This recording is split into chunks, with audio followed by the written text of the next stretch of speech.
श्री स्वामी समर्थ। तुम्हा सर्वांचं माझ्या चॅनलमध्ये मनापासून स्वागत आहे। तर बघा, आज आहे गौरी पूजन। महाराष्ट्रातील सर्वात महत्त्वाचा सण म्हणजे देवी गौरी पार्वतीला समर्पित आहे। हा उत्सव ज्येष्ठ गौरी आवाहनापासून सुरू होऊन 3 दिवस त्यानंतर ज्येष्ठ गौरी पूजन होतील आणि गौरी विसर्जनाने समाप्ती होत असते। गौरी पूजन किंवा ज्येष्ठ गौरी म्हणून सुद्धा ओळखलं जातं। तर आज गौरी पूजनाच्या दिवशी पहिल्याच दिवशी म्हणजे आपल्याला संध्याकाळी गौरी पूजन आपण जेव्हा करणार त्यावेळेला लक्ष्मी प्राप्तीसाठी अतिशय प्रभावी एक उपाय करायचा आहे आणि त्यासाठीच एक दिवा सुद्धा प्रज्वलित करायचा आहे। दिव्यामध्ये आपल्याला एक वस्तू, एक गोष्ट टाकायची आहे। त्यामुळे तुमच्या ज्या काही आर्थिक समस्या असतील ते सुद्धा दूर होण्यासाठी मदत होईल। त्यामुळे व्हिडिओ पूर्ण बघा जेणेकरून तुम्हाला संपूर्ण माहिती मिळेल। जर तुम्ही चॅनलवर नवीन असाल तर चॅनलला सबस्क्राइब करायला मात्र विसरू नका आणि व्हिडिओला लाईक करायला मात्र विसरू नका। गणेश उत्सवामध्ये भाद्रपद शुक्ल पक्षातील अष्टमीला येणाऱ्या ज्येष्ठ गौरी पूजनाला महाराष्ट्रात खूप महत्त्व आहे। हा महाराष्ट्रातील सर्वात प्रसिद्ध उत्सवपैकी एक आहे। या शुभ दिवशी मराठी स्त्रिया उपवास करतात आणि गणपती आई गौरीची प्रार्थना करतात। गौरी म्हणजेच माता पार्वती आणि बहीण म्हणजे माता लक्ष्मी, या दोघी माहेरी येत असतात आणि आपल्याला हा उपाय करायचा आहे। दिव्याचा हा उपाय आपल्याला गौरी पूजनाच्या दिवशी संध्याकाळी करायचा असतो, कारण देवी लक्ष्मी आपल्या घरामध्ये स्थिर राहावी, अखंड राहावी म्हणून आपल्याला हा उपाय करायचा आहे।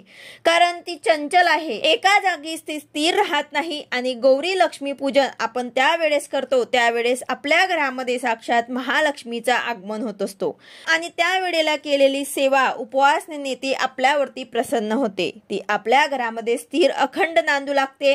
आपल्या प्रत्येकाच्या घरामध्ये गणपती बाप्पांची प्राण प्रतिष्ठा झालेली आहे आणि गौरीचं आगमन सुद्धा होणार आहे।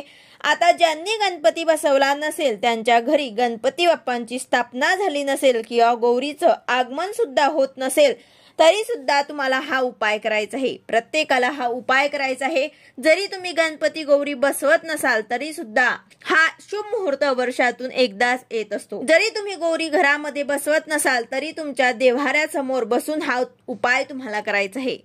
हा उपाय तुम्ही तुमच्या देव्हाऱ्यासमोर केला तरी सुद्धा चालेल किंवा तुमच्या घरामध्ये गणपती बाप्पांची प्राण प्रतिष्ठा तुम्ही केली असेल तिथे सुद्धा तुम्ही हा उपाय केला तरी सुद्धा चालेल।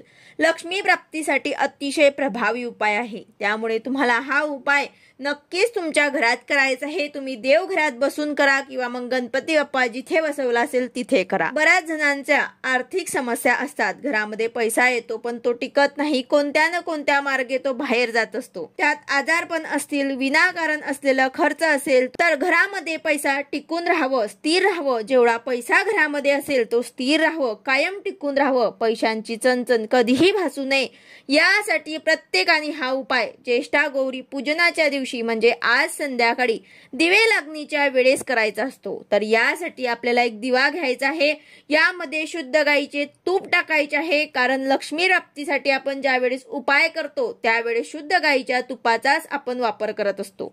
पण अगदीच तुमच्या घरामध्ये तूप नसेल किंवा गाईचे तूप नसेल तर तुम्ही म्हशीचे तूप वापरले तरी सुद्धा चालेल। त्यामध्ये तुम्हाला चिमूटभर हळद टाकायची आहे आणि तुम्हाला तूप ते तुम्ही वापरू शकता। त्याचबरोबर जर तुम्हाला तूप घेणं जमतच नसेल तर तुम्ही तेलाचा वापर केला तरी सुद्धा चालेल। त्या तेलामध्ये सुद्धा तुम्हाला चिमूटभर हळद टाकायची आहे आणि त्यामध्ये तुम्हाला जोडवातींची एक वात घालून त्यात घालायची। जोडवात घातल्यानंतर आपल्याला जिथे आपण गौरी पूजन करणार आहे, गौरी पूजन झाल्यानंतर आपल्याला हा उपाय करायचा आहे, तिथे बसून आपल्याला हा उपाय करायचा आहे। ती बसत नसतील तर तुम्ही गणपती बसले असतील तिथे करा। गणपती बाप्पांच्या समोर संध्याकाळी दिवे लागणीच्या वेळेस तुम्ही लक्ष्मी प्राप्तीसाठी हा उपाय करू शकतात। गणपती बाप्पा किंवा गौरी तुमच्या घरामध्ये बसत नसतील तर त्यांनी आपल्या घरामध्ये देव्हाऱ्यासमोर बसून दिवे लागणीच्या वेळेस संध्याकाळी 6:30 ते 7:30 या दरम्यान हा उपाय तिथे करायचा आहे।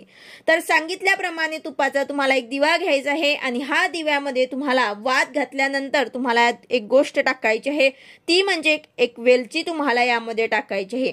वेलची हे लक्ष्मीला अतिशय प्रिय आहे। आपण नेहमी लक्ष्मी प्राप्तीसाठी लवंग, वेलची यासारख्या खड्या मसाल्यांचा वापर करत असतो आणि या सर्व मसाल्यांमध्ये साक्षात महालक्ष्मीचा वास असतो। त्यावेळी आपण वेलची टाकून दिवा प्रज्वलित करून करू त्यावेळेस लक्ष्मी आपल्या घरामध्ये नक्कीच वास करेल, प्रसन्न होणार आणि म्हणून आपल्याला हा उपाय करायचा आहे। वेलची घेताना चांगली निवडून घ्यायची आहे, तुटकी फुटकी नसावी किंवा मग खराब झालेली वेलची आपल्याला घ्यायची नाही। खराब झालेली असेल तर तुम्ही नवीन सुद्धा आणू शकता। त्या दिव्यामध्ये तुम्हाला एक वेलची टाकायची आहे आणि त्या दिव्याखाली तुम्हाला एक प्लेट ठेवायची आहे।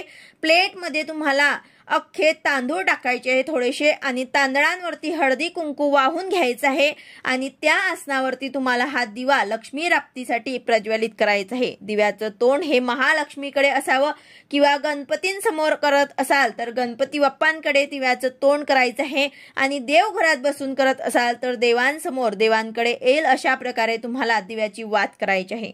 जे काही तुमची मनोकामना इच्छा असेल ते तुम्हाला व्यक्त करायचे आहे। ज्यांच्या घरामध्ये गौरीचं आगमन झालेला आहे 3 दिवस गौरीची विशेष सेवा त्यांच्या हातून घडणार आहे, त्यामुळे आणखी काही मंत्र तुम्हाला पठण करण्याची गरज नाही, कारण तुम्ही 3 दिवस लक्ष्मीची स्तोत्र मंत्र आरती हे सगळं सकाळ संध्याकाळ करणार आहात। त्यासोबतच तुमच्या घरामध्ये मंत्र उच्चार चालतच राहणार आहे, त्यामुळे त्यांची काही सेवा होणार आहे, त्यांचा प्रभाव त्या दिव्यावरती पडणार आहे। पण आता तुमच्या घरामध्ये गौरी बसत नसतील तर अशा वेळेला तुम्हाला महालक्ष्मीच्या एखाद्या मंत्राचे पठण नक्कीच करायचे आहे।